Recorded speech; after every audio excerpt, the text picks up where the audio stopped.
Magandang araw mga kaibigan. Ito po, napakagandang good news. Answered prayers sa mga kasama kong nagdarasal para sa ating Pangulo na sana mabigyan siya ng enlightenment, magkaroon siya ng lakas, tapang ng loob para labanan ang mga sindikato sa palibot ng kanyang administrasyon. At ito na, merong napakagandang executive order na inisyu ng Pangulo. Executive Order number 39 dated August 31. Anong nilalaman ng executive order na ito? It's mandating price ceiling ng bigas nationwide. So ito, talagang ito ang dapat noon pa sana. Political will na ito. Kasi bumili ako ng bigas kahapon para sa Talandig 10 City. 60 pesos, yun ang pinakamura na nabili ko. Naghanap ako ng saan ang pinakamura, wala na bang mas mura? Sabi, wala na, yan na lang. Eh di napilitan ako, 60 pesos per kilo, ang mahal. Kung ako lang sana, pamilya, okay, kailang pangdamihan para sa 10 City, ang mahal talaga. So, ito, Executive Order number 39, directing government agencies na ang pinakamataas ceiling, ito na, dapat hindi lalampas. Okay, yung regular milled rice, 41 pesos per kilo. Wow! Palakpak naman dyan. Yun ang dati. Tapos, well-milled, magandang pagkagaling, 45 pesos per kilo. So, to me, it's a very welcome development na tama lang na ganito yung kung kinakailangan ng kamay na bakal, gamitan mo ng kamay na bakal. Hindi yung puros na lang magbait-baitan ang ating Pangulo. Kaya sana simula na ito yung magalit na ba siya. Malala ko si Secretary Carlos ng NSA pa siya. Narinig ko sa isang interview. Yan daw ang kapansin-pansin kay PBBM. Wala pa, laging malumanay, kunlang. Hindi siya marunong magalit. Mabuti yung mabait. Walang problema lang. Kailan kung presidente ka, tapos palagi ka lang mabait, wala. Mali na yun. Kailangan ng tapang, balanse. Kagaya ng tatay niya. Tapang, yun. Declare ng martial law. Ano pa? Lem Eng Seng, yung drug lord, firing squad. Ano pa? Marami, pinakulong. Lahat ng armas, i-surrender. Kasi nagkakaroon na ng anarchy o talagang kaguluhan na ng bansa during those times. Yun. Tapang ng Marcos, martial law. Duterte, di ba? Mauti, ISIS, delikado na ang Mindanao. Hihiwalay na ng ISIS. Martial law. Di, sulbat ka agad, 5 months lang tapos. Samantalang ang ISIS sa Iraq and Syria, 5 years. Yan ang kailangan ng presidente. Political will, tapang. At ito na, sinisimulan na ng ating Pangulong Marcos Jr. Ang tanong ito, kaya bang ipatupad ng gobyerno? Kasi sa executive order, mandated ang Department of Agriculture, DA, iba't ibang ahensya, i-monitor ngayon ang mga tindahan na dapat sundin yun. Ano sa tingin nyo? Kaya bang ipasunod kasi DTI nang alam kong mag-anito. DTI ang in charge. Kaya ba nilang ipasunod?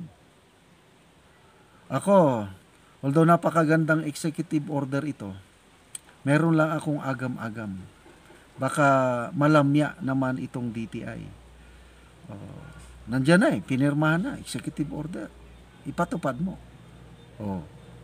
Kasi kung mayroong lumalabag, nagprepresyo pa rin ng mataas, tapos hanggang warning lang, wala rin mangyari. Dapat yung matapang din.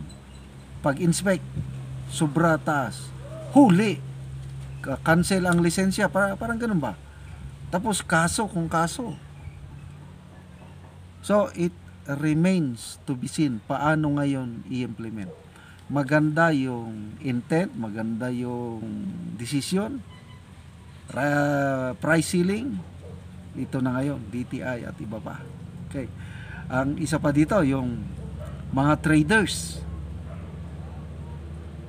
Dati, kumikita na sila ng malaki dahil 60, papuntang 80. Biglang ibababa. 41 hanggang 45. Yung mga greedy, mga gahaman na mga negosyante, baka naman itago nila yung bigas. At mawawalan o ninipis ang supply. Di, wala rin. Nako, marami pong uncertainties dito po sa natin, sitwasyon sa bigas. So, ang panawagan ko, although maganda ito, magdasal po tayo na sana naman itong ating mga negosyante, yung maawa naman sila sa mga nasa laylayan. Maganda yung kumita. Kailan kung kumita yung negosyante at the expense ng mga pobre. Yung may nabasa nga akong comment, nakukonsensya ako, sabi, General, mabuti sa'yo, mataas ang pension mo. Kami, inarawan lang kami, 300 pesos per day. Hirap na kami. Wala talaga. Dito sa Talandig Tribal Village, nandito ako ngayon sa bundok-bundok.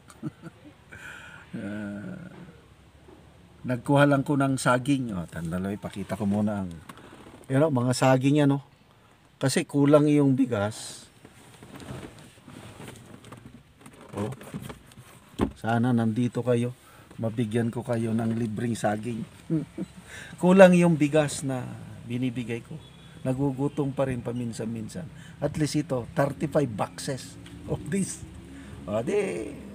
Nasa gutom. Okay. So, sana itong mga negosyante, wag naman masyadong greedy. Baka itago nila yung bigas. At sana hindi ninipis ang supply. At sana yung bagyo, kung minsan hindi rin natin masisi ang ating gobyerno, ang ating presidente, I believe ginagawa niya na yung kakaya niya. Kung masyadong greedy, mga smugglers, hoarders, itatago nila, baka lalong magtaas ang presyo ng bigas. So, sana naman. At again, bagyo na naman. So, granting na magkaroon ng ceiling, hindi natataas. Paano kung siging kabagyo ng bagyo? Signal number 4 na ata ang Guring. Nag-message ang aking Commander Julie, nasa Baguio, sabi, ang lakas na ng ulan, bagyo dito sa amin. Kaya malamig na yung bagyo, malamig pa yung ulan at wala na. Hirap na ang Pinoy. After bagyo, El Nino na naman. So again, dasal ang ating kailangan. Huwag po tayong mawalan ng pag-asa o pasensya sa ating presidente. 1 year pa naman lang siya. Tapos sa kaliwat kanan ang mga kalamidad, plus yung mga smugglers pa na sa palibot niya, at least ngayon, gumawa na siya ng tama. Okay? So, mabuhay po kayo. President Marcos Jr., sana simula na ito, tuloy-tuloy mo na. Yung tapang mo, ilabas mo na. Sa panahong ito, kailangan namin ng matapang na presidente, kagaya ni Tatay Digong, kagaya ni President Marcos Sr.